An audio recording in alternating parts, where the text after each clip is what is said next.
Now, I'm not going to make a 40-minute video detailing what happened and why in the recent question and answer, though there is a Reddit post who has done a TLDR, and some of the standout key points may actually aggravate some players. I'm unsure whether or not the communication here is really effective. A 43-minute video in Russian where people are just trying to scramble to find answers to the questions the community has, well, really wanted answers to in the longest period of time. I gotta give props where props are due.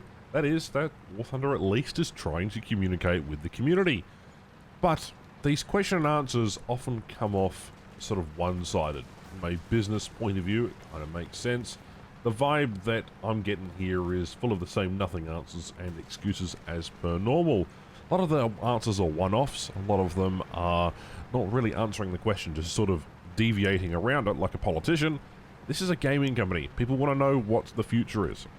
And the biggest takeaway from this question and answer for me personally is that the developer team has lost its passion. Lost its passion to develop content and innovate on ideas for improving this game. It isn't a secret that I don't like War Thunder. In fact, it's probably my biggest defining trait according to some people. I don't like making negative videos. Some say that yesterday's videos on the community polls was particular irritation as well. That's fine. If you think those are complaining videos, that you have the opinion to do so, but just know that these aren't directly attacking Gaijin Entertainment in any form or manner. It just reeks of just disappointment and huge potential when they go off and say, oh, we're always improving the game. Yeah, no. You're not. Let's be honest here. You're just doing a minimal amount of work here, adding new vehicles every single patch, adding a couple of new derivatives of either game modes or just changing up the economy. That's literally all you're doing, and of course you're changing the sounds every single patch. How is that, you know, innovating in the War Thunder space? You don't have a competitor, you don't have a direct sort of market competitor, therefore you can charge ridiculous prices for things, and it really just irks me in several different ways. Now, aircraft and heli spawn costs are being looked at, but having heli spawn a cost advantage is intended. Some form of aircraft scouting is being worked on based on all the previous April Fool's events mechanics. Gaijin considers BR 1.0 spread to be the minimum. A few times with vehicle diversity, don't expect a 0.7 or 0.7 spread. Yes, Gaijin knows heli EC is a joke and not ideal, but there isn't enough players to separate battle rating, which will probably end up like naval in a way. Yes, Gaijin play their own game and try to fix some of the other issues. Note this answer is towards volumetric shells / armor, which is quite funny considering some of the former moderators came out and saying that they don't play their game. During the video, they also mentioned that there's going to be a new World War mode for 2022, so look forward to some more suffering. They're also looking into some more minor nations. They talk specifically in the video about how North / South Korea had many interesting vehicles, and then they went on to talk about different game modes and how historical matchmaker was no longer feasible due to queue times and, well, asymmetrical vehicle balance, which in my opinion is just them telling us to get good. And then they also go on to say that they disagree that air realistic punishes attackers and bombers, specifically because they, well, look at the statistics carefully, right? Ultimately, you know, and that their statistics are fine, but ultimately fighter and other player vehicles should be and is more interesting, fun gameplay to have. PvE should not be the main focus, said BVVD. I don't know about that one. There's not going to be any helicopters in air realistic battles, as someone else asked, and a full rework of air realistic battles is unlikely to happen, but changes to it are not impossible. So, in other words, you're going to have the same dead-ass gameplay that you've experienced from years past, and you're really just nerfing rewards towards ground attackers, making them essentially useless in the process. Very nice. But don't worry, guys. The high repair costs of bombers are still going to stay, because they haven't mentioned a bloody thing about those, have they? They did mention enduring confrontation, and they said it would not be a standard game mode, which in itself people have been asking for diversity in at least the gameplay side of things for years now. I don't have any positive sort of hopes for the War Thunder's intentions here. Again, as I said at the start of the video, kind of a bit of a bitch of a question and answer, really. On the plus side, they are certainly thinking of how to reward players for continuously logging into the game.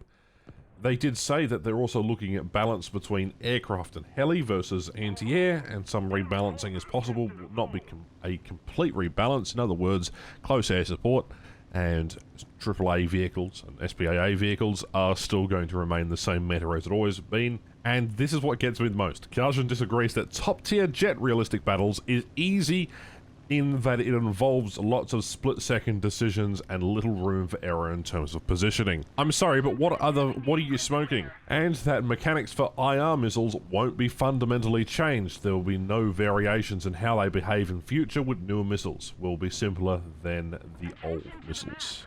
Now, I will be honest, I didn't watch the entirety of that 45-minute video. If it wasn't for the TLDR breakdown and Nico Samas, I don't think I really would have bothered.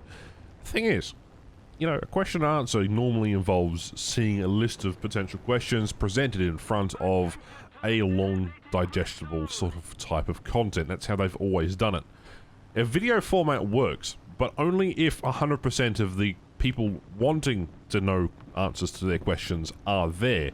What about the other people that expect it in a dev blog or don't watch key parts of the video or skip out of something? So I understand there are timestamps in their video and they've made those, but it still is a little bit of a clusterfuck, to say the least. And this just puts the nail in the coffin for me, really.